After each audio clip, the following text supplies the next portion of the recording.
पैसा को न्याय दो, न्याय दो, न्याय दो, प्रेम भाईसा को न्याय दो, न्याय दो, न्याय दो।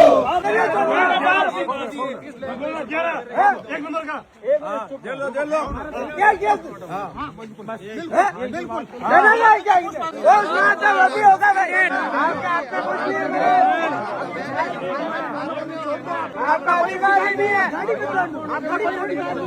बच्चे के साथ क्या किया? अरे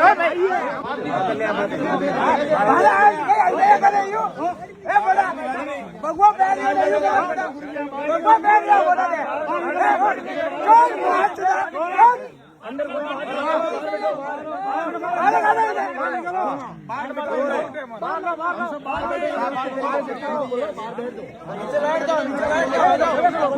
दोस्तों मैं जोधपुर के अंदर हूँ, आरती नगर के अंदर प्रेम भाईसा की डेड बॉडी यहाँ पर लाई गई है और उसके बाद में पिता जो है वो पोस्टमार्टम के पक्ष में नहीं है। इस प्रकार की हमें सूचना मिली तो हम यहाँ पे आए हैं और यहाँ पे जो मौजूद लोग हैं उनसे जानने का प्रयास कर रहे हैं कि क्या वजह है कि पोस्टमार्टम हो नहीं रहा है या पिता कराना नहीं चाह रहे हैं या यहाँ की जनता क्या चाह रही है। वो सारी चीजें जानने का प्रयास करते हैं। आखिर क्या वजह है कि एकदम अचानक एक यंग साध्वी इस प्रकार अपने जीवन जो है वो छोड़ के चली गई और अब जो है पोस्टमार्टम करवाने के ऊपर जो है क्यों अड़चने पैदा हो रही। आइए लोगों से जानते हैं और क्या कहते हैं लोग और क्या है लोगों का संदेह वो जानने का प्रयास करते हैं। 5 घंटे हाँ, क्या मैटर हुआ? हम पिछले 4-5 घंटे से खड़े थे। जब हमने ये घटना सुनी तो हम ये खड़े थे, हम यहाँ सब आए, देखा हमने तो यहाँ पे जो ये साध्वी जी के पिताजी अपनी मनमर्जी कर रहे थे। बार बार पता नहीं किन किन को फोन लगा रहे थे, पुलिस प्रशासन वालों को रोक रहे थे और हम पूरी कॉलोनी वालों को धमका रहे थे। हमारी यही मांग थी कि पोस्टमार्टम हो।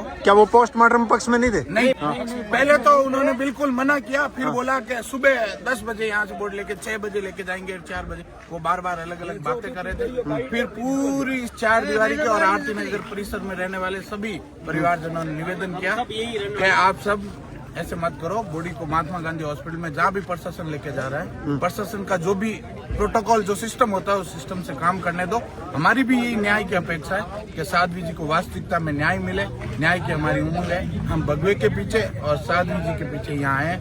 वो एक समाज में रहने वाली एक बेटी थी, बेटी के साथ साथ वो भगवाधारी थी। यदि उनके साथ गलत हुआ है, उनकी पोस्ट आई, उनके पेज से पोस्ट की गई, उस पोस्ट पे जो लिखा हुआ उस हिसाब से और वास्तविकता में ये जो कुछ और मामला बता रहा है उस हिसाब से जो विभिन्न परिस्थितियां बनी उन सबको ध्यान में रखते हुए पुलिस प्रशासन से, जोधपुर के प्रशासनिक अधिकारियों से, राजस्थान के डीजी महोदय से और भजनलाल शर्मा से और संपूर्ण न्याय की मांग करने वाले सभी नेताओं को मेरा निवेदन है इस मामले की फास्ट ट्रैक में लेके इसकी निष्पक्ष जांच हो और वास्तविकता में प्रेम भाईसा को न्याय मिले। आप लोगों को क्या संदेह है? आसपास के लोग आप लोग क्या देते? हम कुछ परिस्थितियां स्पष्ट नहीं कर सकते, कुछ चीजें बहुत पेचीदा है, लेकिन जैसे जैसे सामने आएगा वो सारी चीजें स्पष्ट हो जाएगी। हमने सुना है कि कैमरे, आश्रम के कैमरे वगैरह भी टूटे हुए हैं, ऐसा कुछ भी? कैमरे हटा दिए गए, यहाँ पे है नहीं, पहले कैमरे थे, वो सारा सिस्टम यहाँ से गायब कर दिए गए और हम यहाँ खड़े थे अभी ऐसे ही साहब रुके, ऐसे ही साहब खड़े थे तब तक तो ये कुछ नहीं। जैसे ही छवि शर्मा जी जो महोदय अभी पधारे हैं, एसीपी महोदय या एडिशनल एसपी जो भी महोदय पधारे, उन मैडम की गाड़ी देखते ही, पुलिस प्रशासन का महकमा देखते ही उसने अपने आदमी को इशारा किया, वो अंदर बैठा और गाड़ी लेके भागने की कोशिश की। हम सब सामने खड़े रहे, गाड़ी को रुकवाया और पता नहीं उसने अपने अपने फोन से किन किन को फोन मिलाने की कोशिश की और मामले को पूरा का पूरा राजनीतिक तरीके से देखा जाए या किसी भी तरीके से देखा जाए, उसका वास्तविकता हमारी जो न्याय की मांग है उसका गला घोटने की कोशिश की गई, मामले को दबाने की कोशिश की गई। हमारी प्रशासन से और जो न्याय की मूर्तियां उनसे हमारा निवेदन है वास्तविकता में निष्पक्ष जांच हो। हम इस जांच के और न्याय के इंतजार में बैठे हैं। यदि हमें लगता है कि वास्तविकता में न्याय नहीं हुआ, न्याय का गला घोटा गया या मामले को घुमाया गया, तो हम इससे भी बड़ा उग्र रूप लेंगे। आज मेरी सोसाइटी के हजारों जने हमारे साथ खड़े हैं। हमारी वास्तविकता, हम किसी को गलत आपके माध्यम से हम साथ में खड़े। अगर कॉलोनी की तरफ से हम कोई भी होगा तो हम साथ में। और एक पोस्ट भी लगी थी जो डेथ होने के बाद में उन्होंने पुष्टि की है कि जो भक्ति रूप का था ना उसके हिसाब से वो पोस्ट कब हुई थी आप लोग, वो पोस्ट कब हुई? पोस्ट के बाद डेथ होने के 9:15 बजे के अप्रोक्स वो पोस्ट हुई और 5 बजे के आसपास डेथ हो गई उनकी 5 बजे। और एक बोमाराम जी नाम का इनका ही कोई लड़का है जो ऑडियो हॉस्पिटल से गाड़ी लेके आया, उसने ये चीज स्वीकार की कि पोस्ट मैंने खुद ने की साध्वी जी के आईडी से और बाप जी के कहने से मैंने ये पोस्ट की है।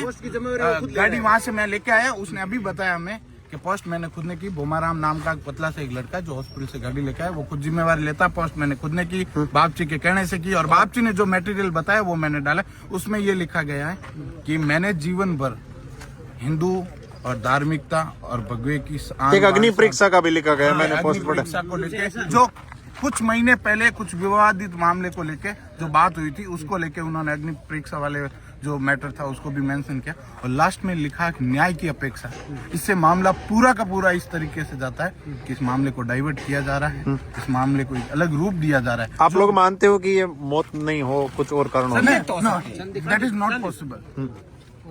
ये नेचुरल डेथ किसी भी सिचुएशन में नहीं हो सकती, हमारा संदेह है।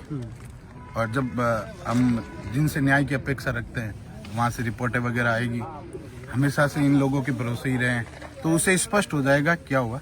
वास्तविकता में परिस्थितियां बहुत गंभीर हैं। इनके पिताजी का यहाँ आने के बाद जो रवैया रहा, एक नॉर्मल सी बात होती है, अपने घर से अपन किसी पशु को दूसरी जगह कहीं भेज देते हैं, उसका अब मारवाड़ी में एक कहावत है, खूंटो छोड़ा मन तो मोइनू कालजो कापे। एक बाप का एक बच्ची अपनी बेटी के जाने के बाद, जवान बेटी के जाने के बाद कंटिन्यू फोन पे लगे रहना, आंख से एक आंसू का कतरा भी नहीं आना, ये चीजें हमें बड़े वेदान में डालती है। हमारा मन भी बार बार हमारे ऊपर दबाव दे रहे हैं।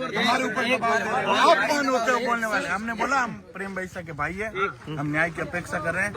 आप अभी या तो हमारे साथ बैठो, ये जो भी दुख है इसको सहन करो, अपनी राजनीति के चक्कर में इस मामले को फंसाओ मत। इनके पार्थिव देखो, वास्तविक बहुत सारे लोग हैं जो यहाँ पर आरती नगर से 10 से 20 लोग हॉस्पिटल के अंदर गए थे, उसमें भी बाबा ने कुछ नहीं बोला है। जैसे कि उनको छुट्टी देने के बाद में हाथों हाथ गाड़ी में डाल के आरती नगर लेके आ गए। और रेक्सा हॉस्पिटल के अंदर उन्होंने बोला है कि पोस्टमार्टम कराए, एमएलए के अंदर ले जाओ। इन्होंने जबरदस्ती डेथ बॉडी है जो आरती नगर लेके आ गए।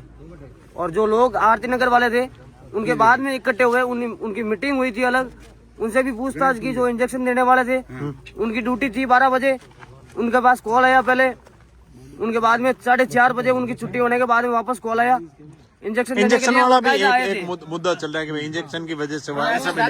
सुनिए, इंजेक्शन वाला जो मुद्दा है वो कंपाउंडर महोदय खुद भी मौजूद है। वो बोलते हैं मैं पूरी आरती नगर के साथ, साध्वी बाईसा के साथ, इनके परिवार के साथ हूँ। मैं जहाँ तक मेरा उनका वो बोल रहे हैं, मेरा एक्सपीरियंस है, मेरे से कोई मानवीय भूल नहीं हुई है। वो उन्होंने जो ट्रीटमेंट किया उसका वो प्रमाण देने के लिए भी तैयार है। उन्होंने प्रॉपर उसका ट्रीटमेंट किया है और हम सब भी प्रेम भाईसा के साथ और डॉक्टर साहब के साथ भी है। वास्तविकता जो न्याय होगा वो हमें मंजूर है, हमें उससे कोई आपत्ति नहीं है। और जो कंपाउंडर महोदय का जो कहना है, उन्होंने बोला रेगुलर जो ट्रीटमेंट होता है मैंने परफेक्ट ट्रीटमेंट दिया। इन्होंने इनके मतलब यानी कि वो न्याय की हर प्रक्रिया से गुजरने के लिए तैयार है। ये यहाँ पर जो तार लटके हुए, यहाँ लगे हुए, वहाँ भी लगे हुए, लगभग पूरा लगा दिए। क्या यहाँ कैमरे थे? हाँ, लगभग कैमरे थे, लगभग नहीं 100% थे कैमरे थे।